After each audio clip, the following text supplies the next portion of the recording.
ओम श्रीकृष्ण परब्रह्मणे नमः। श्रीमद्भगवद्गीता अथ अष्टमोऽध्यायः। अक्षरपरब्रह्मयोगः। अर्जुन उवाच किं तद्ब्रह्म किमध्यात्मं किं कर्म पुरुषोत्तम अधिभूतं च किं प्रोक्तम् अधिदैवं किमुच्यते अधियज्ञः कथं कोत्र देहेऽस्मिन् मधुसूदन प्रयाणकाले च कथं ज्ञेयोऽसि नियतात्मभिः।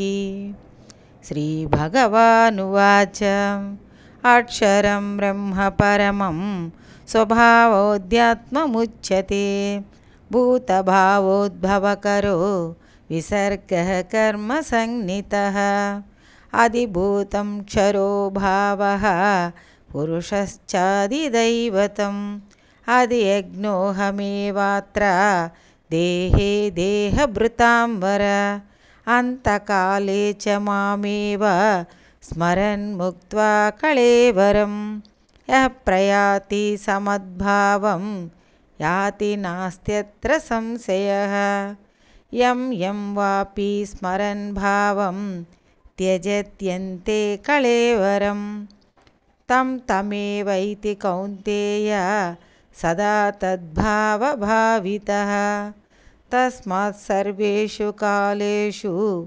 मामनुस्मरयुध्य च मय्यर्पितमनो बुद्धिः मामे वैश्यस्य संशयम्।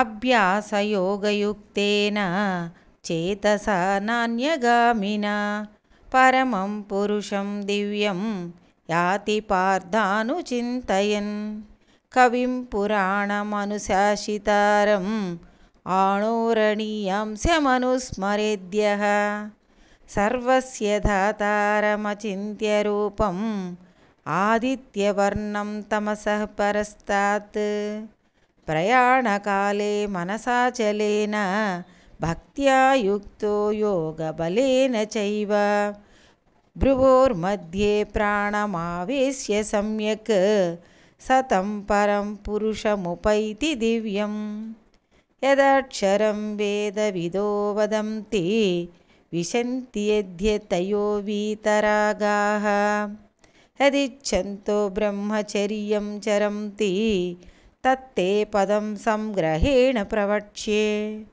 सर्वद्वाराणि संयम्य मनोहृदि निरुध्य च मूर्ध्यादाय आत्मनः प्राणम् आस्थितो योगधारणाम् ओमित्येकाक्षरं ब्रह्म व्याहरन् मामनुस्मरन् यः प्रयाति त्यजन् देहं स याति परमां गतिम् अनन्यचेतः सततं यो मां स्मरति नित्यशः तस्याहं सुलभः पार्थ नित्ययुक्तस्य योगिनः मामुपेत्य पुनर्जन्म दुःखालयमशाश्वतं नाप्नुवन्ति महात्मानः संसिद्धिं परमां गताः आब्रह्मभुवनाल्लोकाः पुनरावर्तिनोऽर्जुन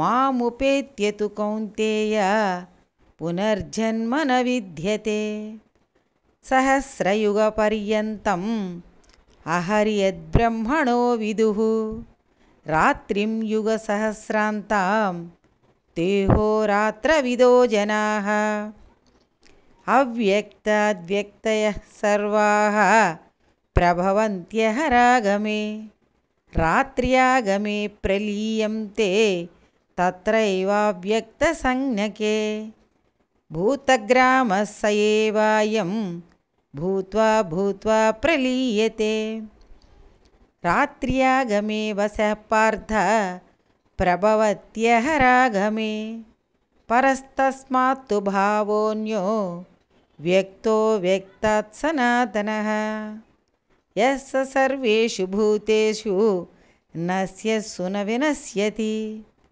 अव्यक्तोऽक्षर इत्युक्तः तमाहुः परमां गतिं यं प्राप्य न निवर्तन्ते तद्धाम परमं मम।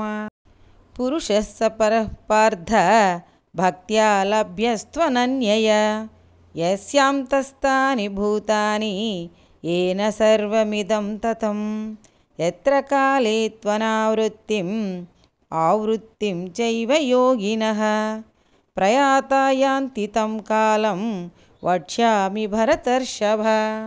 अग्निर्ज्योतिरः शुक्लः षण्मासा उत्तरायणं तत्र प्रयाता गच्छन्ति ब्रह्मविदो जनाः। धूमो रात्रिस्तथा कृष्णः षण्मासा दक्षिणायनं तत्र चान्द्रमसं ज्योतिः योगी प्राप्य निवर्तते। शुक्लकृष्णे गति ह्येते जगतः शाश्वते मते एकया यात्यनावृत्तिम् अन्यया वर्तते पुनः नैते श्रुति पार्थजानन् योगी मुह्यति कश्चन तस्मात् सर्वेषु कालेषु योगयुक्तो भवार्जुन। वेदेषु यज्ञेषु तपस्सु चैव दानेषु यत्पुण्यफलं प्रदिष्टम् अत्येति तत्सर्वमिदं विदित्वा योगी परं स्थानमुपैति चाद्यम्। ॐ तत्सदिति श्रीमद्भगवद्गीतासु उपनिषत्सु ब्रह्मविद्यायां योगशास्त्रे श्रीकृष्णार्जुनसंवादे अक्षरपरब्रह्मयोगो नाम अष्टमोऽध्यायः।